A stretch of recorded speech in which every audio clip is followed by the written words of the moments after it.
पैसा दे दी से खा डालती तो दाल बराधा के स्टे रांधा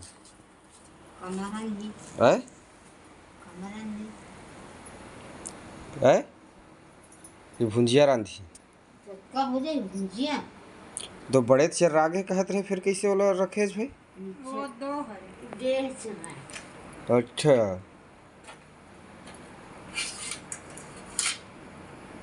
अदी वो एकर लटके रही तेला स्टोरेज का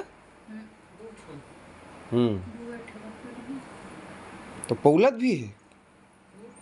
तो दार गोल माल दाल में रांधी के इसने तीव्रदार में रांधी गोल में तीव्रदार कहाँ है लाबो दुकान ला हाँ कते किलो हो कर अभी हैं कतका किलो कर होगा 100 रुपये किलो हाँ तब दादा एकदम मौन धारण कर रहे थे इसे अतका गोठियात है तब बोला ऐसे एक्सक्यूज मी एती उती करत है हैं तुमने भी एको पैट ले गए हैं त तब गोठियात है किसे ने गोठियात एती ले इससे उससे इससे खॉक खॉक करत भी मरहिन